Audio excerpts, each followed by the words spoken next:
Welcome back to GSMC's Down by Contact Sports Podcast. I am your host, Jeremy Lapidus. Today is Tuesday, January 28th.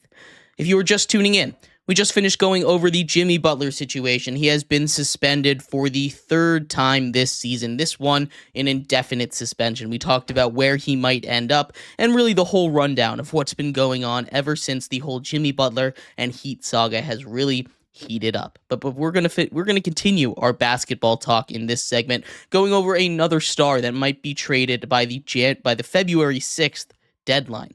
That being De'Aaron Fox of the Sacramento Kings, the winner of the Clutch Player of the Year a couple years ago, former top 5 pick of the organization out of Kentucky. He's been amazing. He's been the main guy over there. He's been the one that's kind of pushed them past that awful spurt that they were since the early 2000s, but now he wants out. He's going to be a free agent next offseason, and he has a couple destinations reportedly in mind. We'll talk about which ones those are and if any of them will make sense for a trade right now. But before we get into that, remember, if you would like to be an even bigger part of the show than you already are, all you need to do is go to gsmcpodcast.net. Or if you're on YouTube, you can use that super chat feature. If you do either of those two things, a message should pop up on the bottom of the screen for you, me, and everybody else around the world to see. If you do have a burning question about sports, anything at all that you would like to ask, go ahead and throw that in the comments. Throw it in the chat. I will get to it as soon as I possibly can. I appreciate everybody so much for sticking around, talking some sports with me here on a beautiful Tuesday, January 28th. But like I was saying, we are going to get into our next basketball topic here. It is De'Aaron Fox. He wants out of Sacramento. A report coming out from Shams Charania today, the ESPN NBA insider. He came out and said De'Aaron Fox is no longer happy in Sacramento. De'Aaron Fox would like to find a new way out, and he is not going to re-sign a contract. He is a free agent in the 2026 season. And the Sacramento Kings are looking to get a little bit back from him, right? This is not the season that the Kings expected. They fired their coach early on in the year, and they have been on a little bit of a run here, getting back to around 500. They brought in some help for De'Aaron Fox and Domantas Sabonis this season, bringing in DeMar DeRozan, a mid-range shooter, to help complement some of their skills over there. And it just hasn't quite worked out the way that the Kings expected it to. It was always going to be a tough Western Conference schedule this year, a tough Western Conference grind to get into the playoffs at a minimum, and the Kings were one of those teams that were a bubble team as it stood, but right now I'm not entirely sure if they're even going to make the playoffs, which is why we're looking at a potential De'Aaron Fox trade now. He wants out, and the Sacramento Kings are open to talks to potentially deal the point guard before the deadline, right? That's what the tweet from Shams Charania said, and this all came out today. He also implied in the tweet that De'Aaron Fox has a preferred destination. The preferred destination, despite what a lot of people are going to think off the bat, is not the Lakers. He does not want to go to the Lakers, and we don't know what that preferred destination is, but we do have a couple of speculations, right? And the most popular one that I have seen, the one that I've seen the most reporting, is the San Antonio Spurs. A lot of this, of course, having to do with Victor Wembanyama. The pairing of him and Chris Paul has been really good this year, and you've got a couple of young rookies, Stephon Castle over there, that started to show a little bit of potential. But this isn't a team that right now is ready to make that big leap. You add a guy like De'Aaron Fox, who's got that playmaking ability, who's got that ability to be a pure point guard, but also has the speed and athleticism to be an elite point guard on his own, not next to Wemby, but next to Wemby, he could really unlock a lot of his skills. And a lot of young guards are going to be looking to attach their wagon to a guy like Victor Wembanyama, and there's nothing wrong with that, right? If I was in that situation, if I'm a player that hasn't had a lot of success in the NBA, and I'm not super attached to whatever team it is, maybe I go out. I go sign a big contract with the Spurs to go play with what everyone is saying could be the next great player of all time, right? And he's for sure lived up to that hype.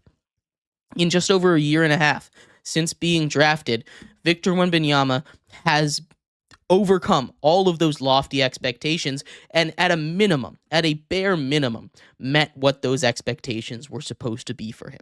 The 7'5" French phenom has been amazing. When I say phenom, that is in every single sense of the word. So if I'm De'Aaron Fox, the Sacramento Spurs are for sure a spot that I'm looking at going to. They've got the money to pull it off.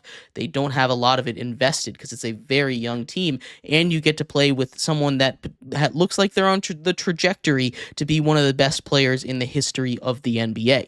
Aside from that, he could go to another young team. This one I'm a little less gung-ho about, the Houston Rockets. They're second in the Western Conference right now. They have continued to play great basketball. They have a really good defensive core and a lot of young offensive weapons that are continuing to develop. I'm not sure how well he would fit in with that team, though. They've got a lot of young guards there. They've got a lot of deep players in that backcourt, and I'm not entirely sure if it's going to be a good fit for De'Aaron Fox in Houston. Now, Houston has been in these rumors and in these discussions for some of these big free agents. They were in discussions or rumors for Jimmy Butler that we talked about in the last segment. That one never made any sense to me. De'Aaron Fox and his timeline, it at least makes a little bit of sense for why they might be interested in him. Jimmy Butler, his timeline just does not fit with what the Rockets are trying to do, but I also don't feel like the Rockets are in a position where they need to go all in right now. This has been a great year. This is a team in the Rockets that was so close to making the play-in tournament last year, ended up being just a little bit outside of it when the Warriors were able to find their way in at the end. But the Rockets have had an amazing year, and they deserve all the credit, but this is not the time for them to go in. They need to be a little bit patient. They need to let their guys develop a little bit more, and they really need to think about if they're going to go out and trade for a big name asset, if they're going to go out and they're going to get a Jimmy Butler and they're going to get a De'Aaron Fox, they need to figure out, hey, which one of these guys is going to work best with our young core? It should be the in-house guys first before you go out and get a big weapon, before you even win a playoff series. So I'm going to pump the brakes on the Rockets a little bit. It doesn't make a lot of sense to me. Another one I've seen some reporting on is the Nets. They're a team that just, again, I don't see them trading for anybody right now. Maybe he wants to go to the Nets in the offseason, and if that's the case, sure. Maybe depending on who they draft, and you get to pair him up with a couple of young, super high volume scorers over there in Brooklyn.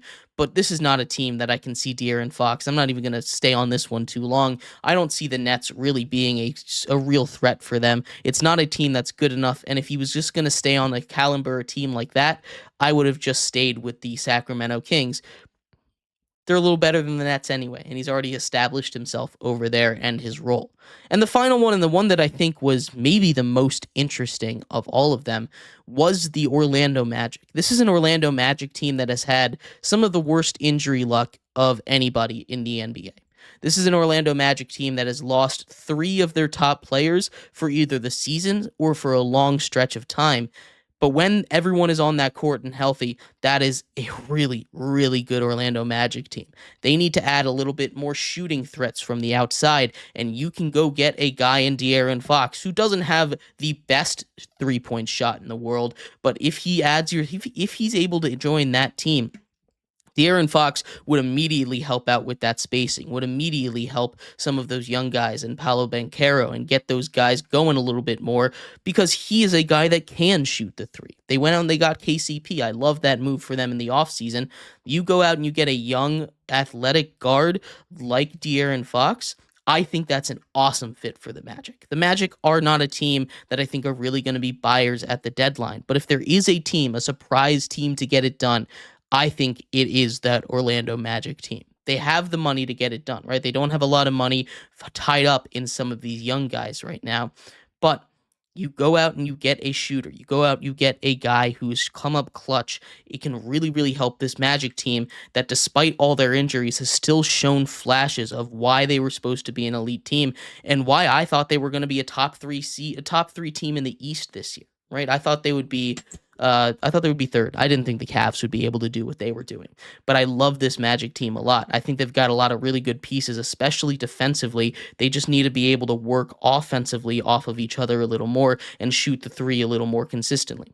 If they can get all that done, and I think De'Aaron Fox really helps that, that is a spot that I think would do really good for him to land for him to land. Now, again, apparently he has a spot in mind. And if he does end up getting traded, it doesn't sound like it's a guarantee that he gets traded. I don't think it would be to the spot that he wants, unless he wants to go to one of these teams that isn't really fitting his timeline. But I think overall, the Orlando Magic would be a really, really good spot for him. He's coming out of Kentucky, so it's not hometown, but it wouldn't be too far away. And I think, again, that is the best spot for him. That or the Spurs, I think, would be a really interesting fit for De'Aaron Fox to go to. But I'd love to hear your thoughts on this. Where do you think De'Aaron Fox end up? Does he get traded? I'm kind of on the side that he won't get traded this offseason or this trade deadline, but who knows?